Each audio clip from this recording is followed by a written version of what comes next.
Welcome back to Mod Life. This is the BZR donor car we were looking at before we started work to take the engine out to put into that over there.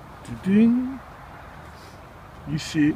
We had some technical difficulties last time with camera batteries running out, but in the meantime what we've done, we've disconnected all of the igniter and coil pack, disconnected all the heater lines, disconnected the wiring loom from inside the car, the ECU, and pulled that through.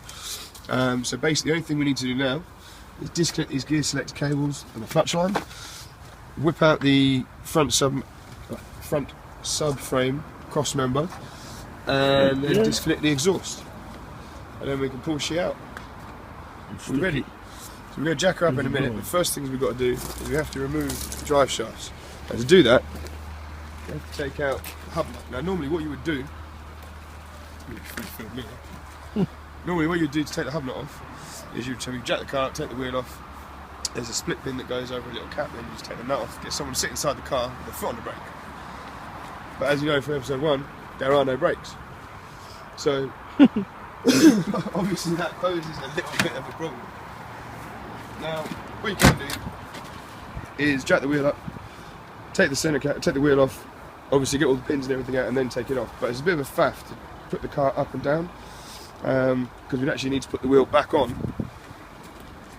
drop it back on the floor to use the weight to undo the hub nut. So rather than go through all that faff, it's a lot of talking, isn't it, lads? I've done the other side, right, real easy, and I know this side's not going to work, but hopefully it will. So what? Flathead screwdriver, pop out the centre cap like that, real gently, just pry back that split pin that's in there. Try not to bend it out of place too much. And then with a little bit of luck, that's not good.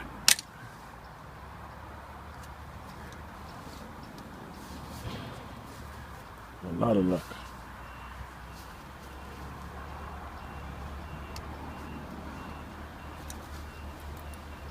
Here's your movement. There we go. Look in the other side. Just simply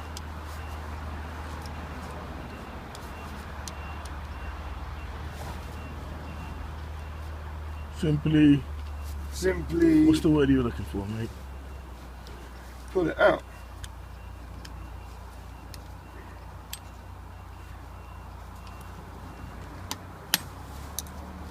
There we go, there's the split pin. There's the little cap. So now we just need a 30mm socket on there, and whiz it off. That's a job well done.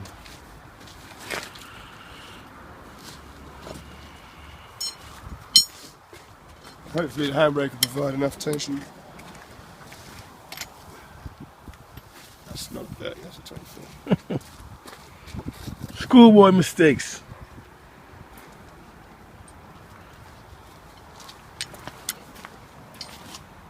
That's a 30.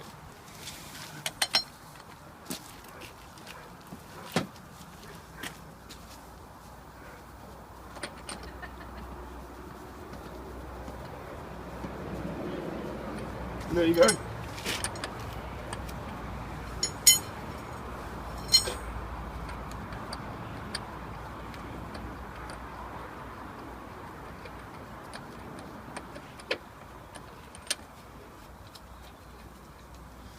One hub nut off. So we'll go ahead, jack this up, take the wheels off, do the other few little bits, back in a sec. Alright, so we're pretty much there, we're all jacked up.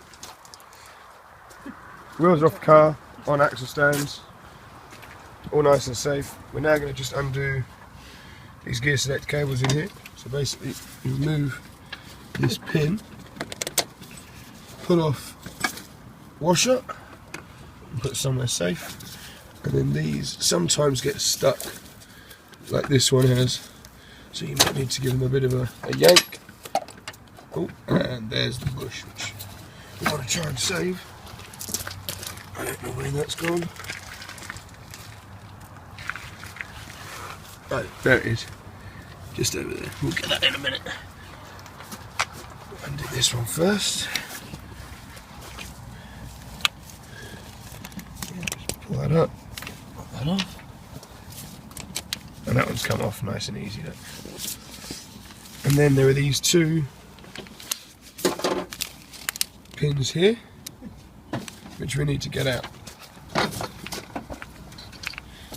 Normally just use a big screwdriver and pry. Although that's not going to be big enough, I don't think. I'm going to need a bigger bar now, that's for sure. Definitely need a bigger bar.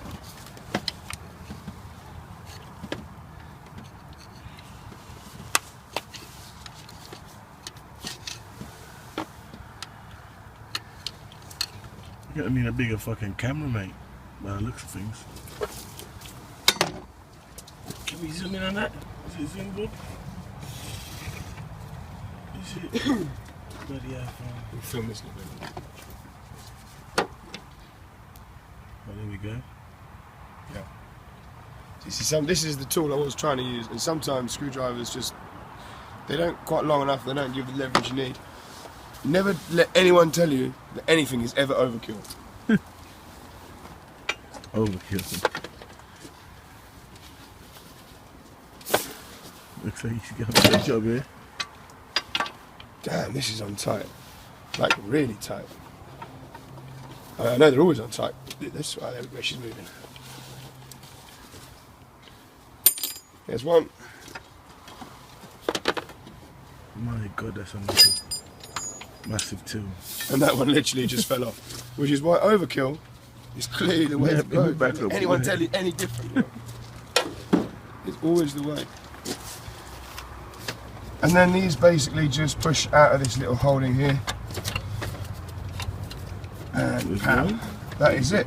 They are disconnected. Just pull that away a little bit. And actually going in front of a bit of wiring, which is the gearbox speed sensor. So I'm just going to push them to the side. Don't know if we can So get we it don't on get camera. caught when we pull that out. And interestingly enough, that's not the way that they normally are, which I think is kind of confirming my theory that this isn't the original engine for the car. Because that does not look or sound like it's down 195,000. I know that could be mixed kilometres and miles, but this has definitely been out before, you can just tell. Which could be good for us, I suppose. I'm just going to go ahead and disconnect the clutch line now, which is here. And what you want for this is a special tool. Special, he says. They all look the same to me. And that's basically a flared spanner. So the idea is that when it goes over It's a spanner, you two. the line, you'll see that it's got, compared to normal spanner. We did a spanner comparison. Go on. So gear select cable's out. We're going to remove the power steering pump from the engine while it's still in the car. So two reasons we're going to do that. One, because it saves making a hell of a mess by disconnecting all of the lines and everything, and it just means that we won't leak anything anywhere. And also too, if we look inside the BZR, We're on a little trip here. you'll see we still had the power steering pump here which was attached and actually was taken off for the same reason, so we didn't leak anywhere. So we're going to take that one off in the same fashion. We also have the aircon pump here. Now, I've already tested, there's no pressure in the system anyway, which was kind of why Cliff left this on in the first place, but as you can see from that pulley, it's pretty beaten up and the bearings are pretty noisy. So we're going to ditch that power steering pump altogether and we'll take the one off the other engine. That air conditioning pump. Yeah. You know, the more I look at this car, I have to say I am convinced this engine did not come, that this has been replaced. If we look at how nice the engine looks in comparison to everything else, I mean, here we go. This is part of the aircon rad. What was that? I mean, it's literally dissolving itself in front of our very eye. Like, this isn't even connected, look, it's just...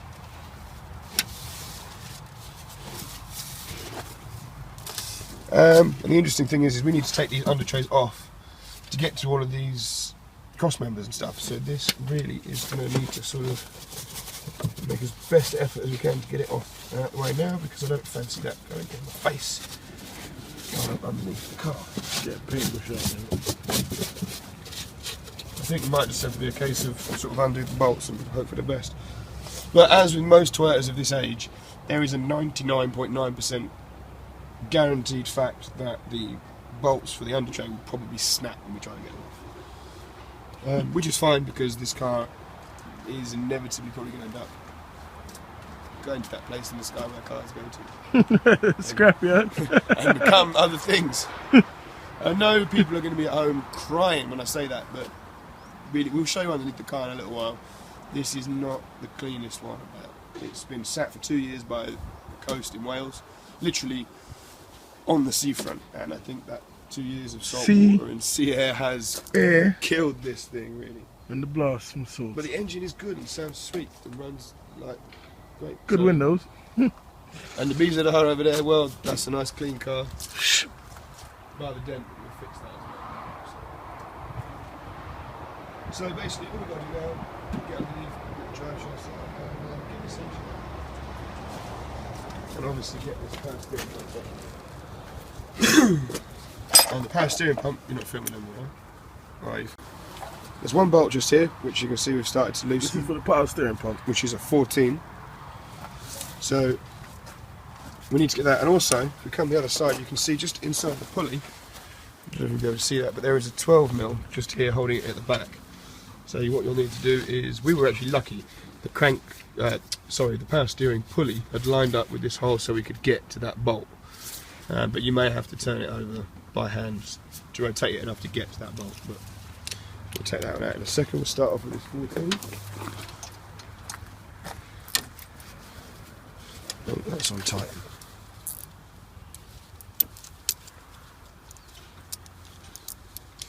You're not going to be tightening it up, because when we started this earlier, it was stiff as hell. It still is.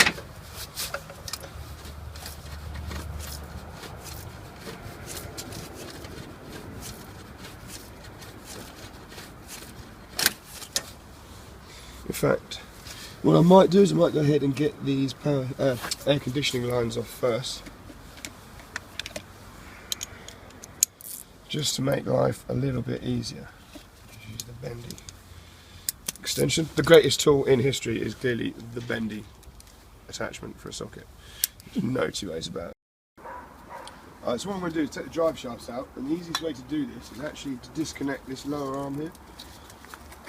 You can see if Sash can come in close, get a picture of these 3 bolts just underneath here.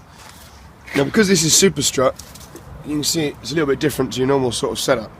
Normally you would have the shock coming straight onto the hub and the steering arm and then your lower arm.